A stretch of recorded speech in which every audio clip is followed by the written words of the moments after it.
We ought to be very careful doubting God's people.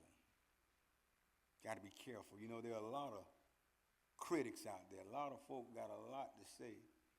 And y'all need to stop wasting so much time spending good breath on folk that don't even matter. Folk always got something to say about the believers. You ain't going to win that argument. If you try to be holy, they're going to say, well, you're trying to be holy. If you go and live like them, they're going to say you're a hypocrite.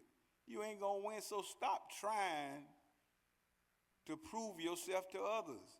Some folk ain't worth it. It ain't worth the breath. It ain't worth the good energy. You could be out doing good work as opposed to trying to prove your relationship with God to someone else.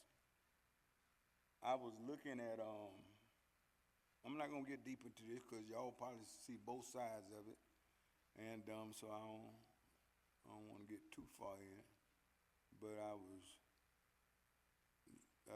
didn't look at it, but I saw the little things afterwards. And it said a young lady by the name of Glorilla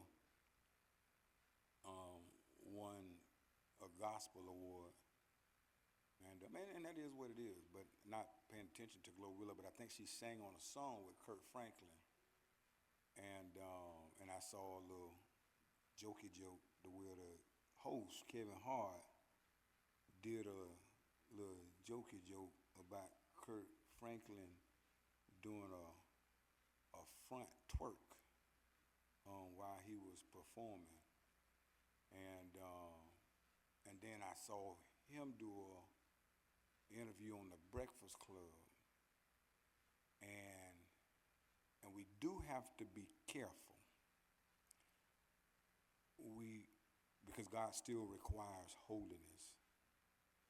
And so we do have to be careful in our efforts to relate to the world. We got to understand that Jesus, he sat with them, but he didn't become them. That when they got up from the table with Jesus, they were convicted and they wanted to live a better life.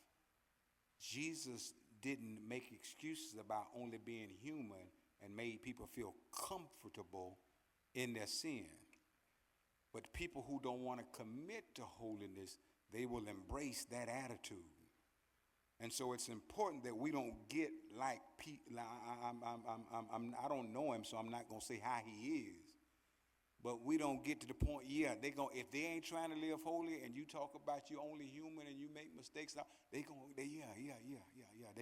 like what you're saying because you're not aiming at perfection. They like what you're saying because you're not aiming at trying to live a holy life. They like what you're saying. But we got to be careful that we don't get so into trying to get a pat on the back from either church folk or worldly folk that we forget to live and speak what God requires of us.